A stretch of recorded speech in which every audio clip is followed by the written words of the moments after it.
men hai nek klan paiថ្ងៃនេះបានជួបអ្នកក្លាហានបាយខ្ញុំមានរឿងមួយចង់សួរអ្នកក្លាហានបន្តិច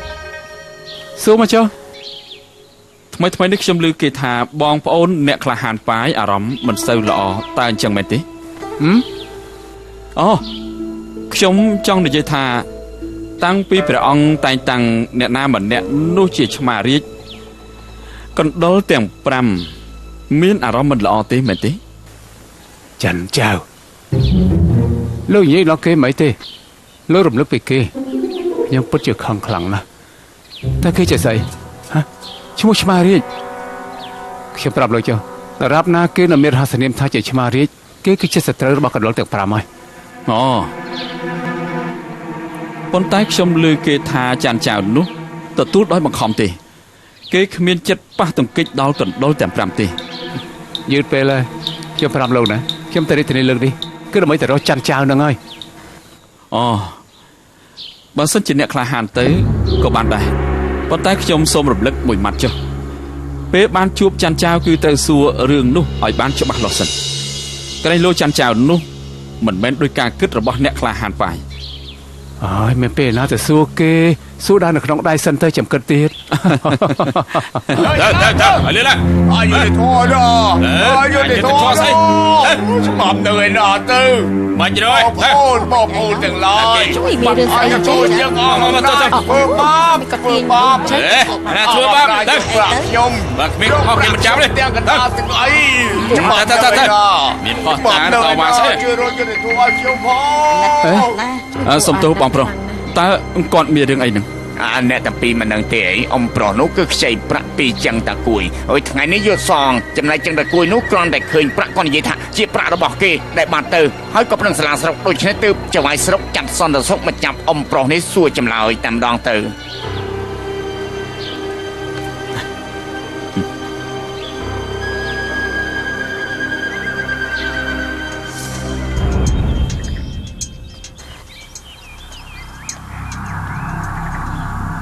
អាចយ៉ាងไรនោះយល់អត់ត្រូវសម្រាប់គេចោលទៅអ្នកក្លាហានបាយកុំខឹងឥឡូវការសំខាន់គឺត្រូវតែប្រញាប់ជួយរំដោះលោកថកែចៅនោះសិនទើបបានចឹងអ្នកប្រុសមានមធ្យោបាយអីមធ្យោបាយគឺត្រូវតែបញ្ជាក់ថាប្រាក់ទាំងអស់នោះមិនមែនលួចពីផ្ទះរបស់ចឹងស៊ីងទេគំនិតលើគឺចង់ខ្ញុំទៅសាលាស្រុកធ្វើសាស័យឲ្យគាត់តែនៅលើប្រាក់នោះគឺអត់មានឆ្លាក់អក្សរអត់មានឈ្មោះរបស់លោកហើយក៏អត់មានឈ្មោះរបស់ចឹងស៊ីងដែរលោកថាជារបស់ចឹងស៊ីងថាជារបស់ចឹងស៊ីងទីបំផុតនៅតែឲ្យចៅហ្វាយស្រុកនោះកាត់ក្តីដោយតាមចិត្តឯងតើចៅហ្វាយស្រុកនោះកាន់ជើងលោកឬក៏កាន់ជើងខាងចឹងស៊ីងអញ្ចឹងឲ្យចៅហ្វាយស្រុកនោះកាត់ទោសថាខ្ញុំលួចប្រាក់គេឲ្យខ្ញុំជាប់គុកជំនួសតកែចៅទៅអញ្ចឹងក៏មិនបានដែរម្នាក់លួចម្នាក់ចាយអ្នកទាំងពីរគឺសុទ្ធតែរត់មិនរួចទេអញ្ចឹងត្រូវតែរកមធ្យោបាយត្រូវតែរកមធ្យោបាយខ្ញុំកំពុងតែគិតតម្រាំតែលោកគិតឃើញប្រហែលជាលោកតកែចៅស្លាប់ក្នុងគុកហើយមើលនៅលើលោកនេះសាលាស្រុកមួយណាដែលអត់មានខ្មោចស្លាប់ដោយអយុត្តិធម៌និយាយរួមរឿងនេះបានជាឲ្យខ្ញុំជួបទៅហើយខ្ញុំមិនអាចជាប់ដៃមើលបានទេព្រឹកពីរបស់អ្នកក្លាហានគឺខ្ញុំពិតជាកោតសរសើរខ្លាំងណាស់តែទោះជាយ៉ាងណាក៏ដោយគឺត្រូវតែរកមធ្យោបាយឲ្យល្អដោយសារតែលោកខឹងយកកំបិតទៅកាត់ក្បាលរបស់ចឹងស៊ីង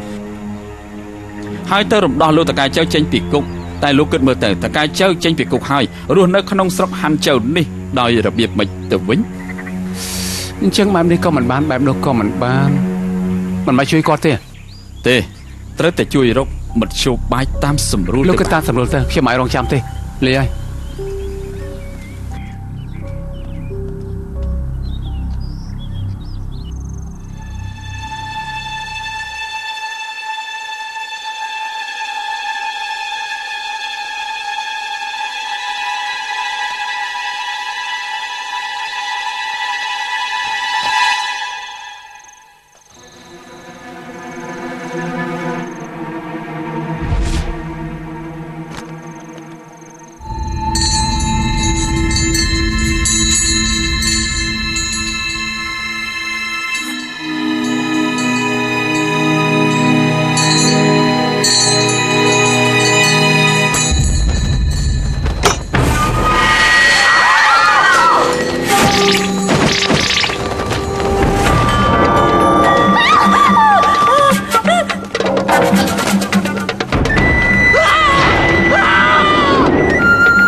លោកម្ចាស់យ៉ាងម៉េចនឹង លោកម្ចាស់ត្រូវបិសាចស្រូបយកបលឹងទៅបាត់ហើយ ជួយបងលោកម្ចាស់ត្រូវមិនសាច់ស្រូបឡើងទៅបាត់អូជួយបង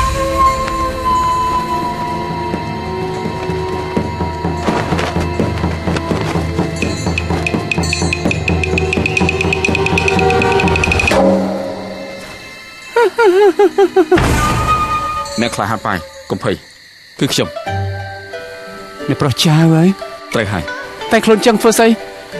ធ្វើអញ្ចឹងមិនល្អទេខ្ញុំប្រាប់ហើយពលឹងរបស់ចឹងស៊ីងគឺត្រូវខ្មោចរបស់ខ្ញុំនេះស្រូបយកទៅបាត់ហើយ ខ្ញុំប្រាប់លោកចុះមួយជីវិតនេះបែរថាខ្ញុំស្អប់ជាងគេគឺអ្នកដែលធ្វើពុតជាខ្មោចបន្លាយគេដូចជាលោកចឹង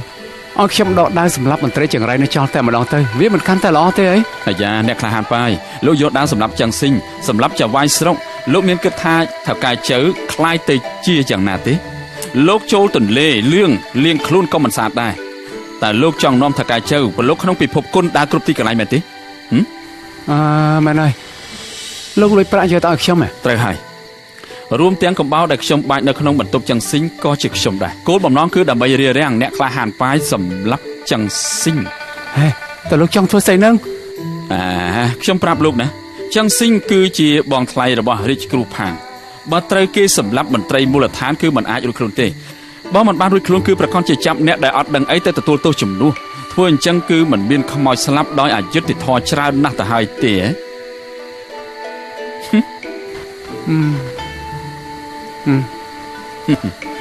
ត្រូវនិយាយសមហេតុផល